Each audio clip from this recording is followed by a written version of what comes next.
છે કે ઝી એન્ટરટેનમેન્ટ ઘણું જ આપણને ફોકસમાં જોવા મળી રહ્યું છે, જેનું મુખ્ય કારણ એ છે કે બોર્ડે ખાસ કરીને વોરંટ ઇસ્યુ માટે અહીંયા તેમને મંજૂરી આપી છે. ખાસ કરીને બોર્ડે પ્રમોટર ગ્રુપ કંપનીઓને કન્વર્ટેબલ વોરંટ એને ઇસ્યુ કરવા માટે તેમને અહીંયા મંજૂરી આપી છે.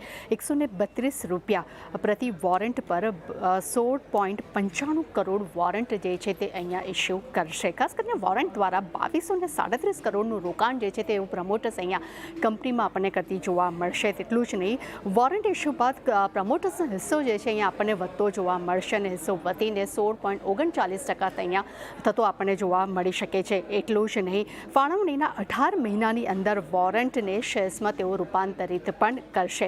ઇસ્યુ કિંમતના લગભગ 25% અગાઉ તેઓ અહીંયા ચૂકવશે અને કંપનીને ખાસ કરીને 559 કરોડ જે છે તેમને અહીંયા અપફ્રન્ટ આપણને મળતા જોવા મળશે. એટલું જ નહીં, ઝી એન્ટરટેનમેન્ટ પાસે 31 માર્ચ 2025 સુધીમાં 2406 કરોડ રોકડ અને ઇક્વિપમેન્ટ અહીંયા આપણને જોવા મળશે.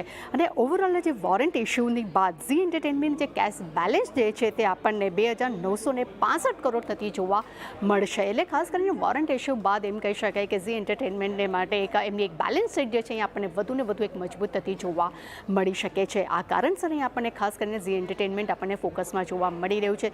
બીજી તરફ અગર ઝી એન્ટરટેનમેન્ટના પ્રમોટર્સ હોલ્ડિંગ્સની અગર જો હું વાત કરું તો હાલમાં તેમનો હિસ્સો જે છે તે 4% છે અને વોરંટ ઇસ્યુ બાદ તેમનો હિસ્સો જે છે તે વધીને 18.39% થઈ જશે. એટલે આ જ કારણસર આજે આપણને ઝી એન્ટરટેનમેન્ટ જે તે ખાસ ફોકસમાં જોવા મળી રહ્યું છે. ઓકે, તો ખાસ કરીને પ્રમોટર હોલ્ડિંગ્સ અને એન્ટિટીઝ ખાસ કરીને જે રીતે ખાસ કરીને અહીંયા જે રીતે તેમને મંજૂરી આપવામાં આવી છે એને કારણે એક ફોકસ ઝી એન્ટરટેનમેન્ટ પર બનતું દેખાયું હતું. આભાર તૃપ્તિ આપનો સમગ્ર માહિતી આપવા માટે.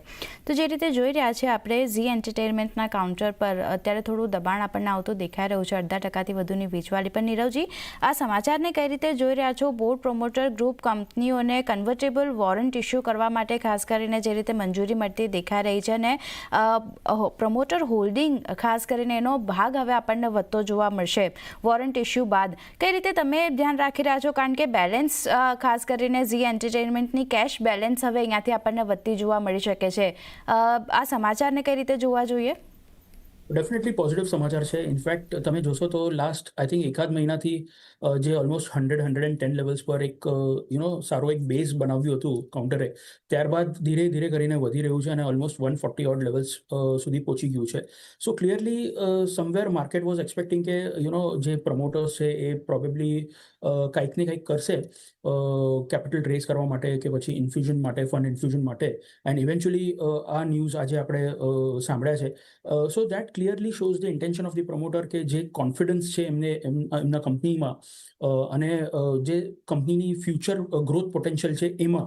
So that is giving comfort to the investors અને એક સારો કરેક્શન આપણે ઓલરેડી સ્ટોક પ્રાઇસમાં જોઈ ચૂક્યા છે. પ્લસ અમુક પોઈન્ટ્સ હજી પણ ક્લિયર નથી. In fact I think I am sure કે 2-3 દિવસમાં આપણને એ પણ ક્લેરિટી મળી જશે કે જે ફંડ ઇન્ફ્યુઝન થશે એ કયા રીતે કંપની એને યુઝ કરશે, કયા વર્ટિકલ્સમાં યુઝ કરશે અને how they will what is the future plan of action.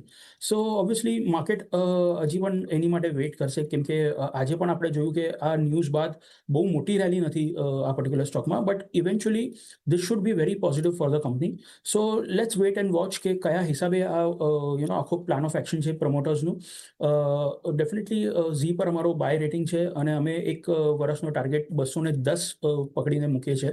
So I think by on ડિપ્સની રણનીતિ અપનાવવાની it is a good stock two hold in the portfolio. એટલે જો ખાસ કરીને